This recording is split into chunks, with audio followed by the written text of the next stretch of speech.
धारे के विपरीत चलते हैं पौरुष वाले, धारे के साथ तुम मुर्दे बहा करते हैं। अगर आप कोई नया कार्य करने जा रहे हैं जो लीक से हट करके है, लीके लीक सब चले, लीके चले कपूत, लीक छाण तीने चले शायर सिंह सपूत।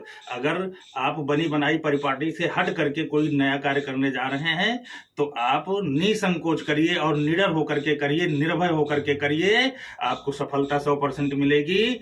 अगर बाई चांस आप असफल भी हो जाते हैं तो आप परेशान मत हो, क्योंकि गिरते हैं घुड़सवार ही मैदान जंग में, वो क्या गिरेंगे जो घुटनों के बल चल रहे हैं। जिसने नया किया ही नहीं कुछ तो वो क्या सफलता और सफलता का स्वाद जानेगा। सफलता और सफलता तो उस व्यक्ति को ही मिलेगी जो साहस करके नए पथ पर, नई राह पर चलेगा, उसी को सफलता और सफलता मिलेगी। और बनी बनाई रास्ते पर तो सब लोग चलते हैं, है ना। कोई पद चिन्हों पर चलते, कोई पद चिन्ह बनाते हैं, है वीर वही वसुधा के और वही पूजे जाते हैं। कोई पथ में चल करके, किसी बने बनाए पथ में चल करके सफलता अर्जित कर लेता है, और कोई स्वयं अपने विवेक से, अपने बल से, अपने साहस से सफलता अर्जित करके अपने पीछे लोगों को पथ प्रदर्शित करने के लिए दे जाता है। उस पथ पर लोग आगे बढ़ते रहते हैं। तो आप पथ प्रदर्शक भी हैं, पथ संचलन करके आप किसी के पथ के मार्गदर्शन में चल करके पथ पे सफलता हासिल कर सकते हैं, और आप स्वयं अपना पथ भी बना सकते हैं। आप अपने भीतर की एनर्जी देखें, आप अपने भीतर की ऊर्जा देखें,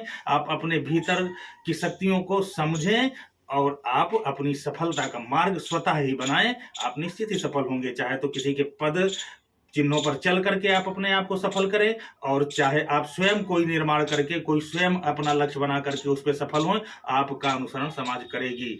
आप भयभीत न हो, निर्भय होकर के आप करें। जो व्यक्ति करता है वही सफलता और असफलता का स्वाद चखता है। असफल हो गए हैं तो आप अपनी कमियों को देखें, अपनी कमियों को तलाशें कि किन कमियों की वजह से आप असफल हुए हैं। आप निराश मत हो, आप पुनः उस कार्य के लिए जो परिस्थितियां हैं, जो चीजें हैं, उनको संग्रहित करके और पुनः उस कार्य को करिए, पुनः सफलता मिलेगी आपको। क्योंकि पहले आप असफल होकर के उन कमियों को जान चुके और सफल हो गए अगर प्रथम प्रयास में, तो फिर पूछना ही क्या है। आपकी मेहनत, आपकी लगन, आपका जो उद्देश्य था वो आपको मिल गया।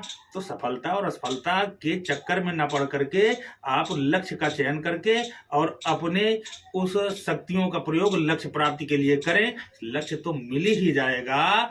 ये काम नहीं हो सकता है, ये कायरहीन कथन है। जो हम चाहेंगे वह होगा, इन तथ्यों में जीवन है। जय श्री राम, जय माता रानी। हनुमान जी के भक्त बने।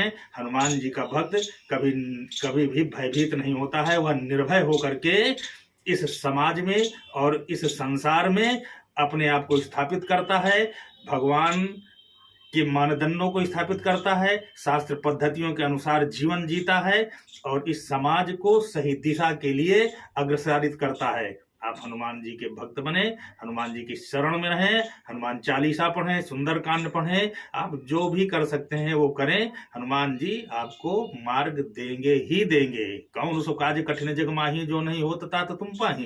कौन सा ऐसा कार्य जो भगवान हनुमान नहीं कर सकते हैं। राम काज लगी तो अवतारा, सुनते ही भय पर्वताकारा। भगवान का तो अवतरण ही राम काज के लिए हुआ है, हनुमान जी का।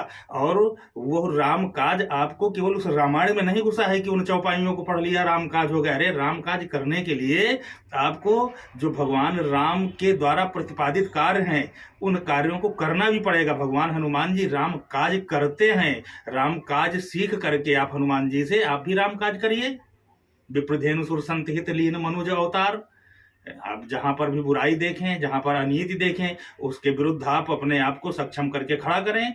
आप जहां पर धर्म का ह्रास हो रहा है, जहां पर अनीतियां बढ़ रही हैं, उनके विरुद्ध आप जब शक्तिशाली होंगे तभी उनके विरुद्ध खड़े हो पाएंगे। तो आप अपने आप को भी शक्तिशाली करें, अपने समाज को शक्तिशाली करें और इस धर्म को आप धर्म रक्षक बन करके धर्म को बचाएं और धर्म के शरण में रहें। जय माता रानी, जय माता रानी।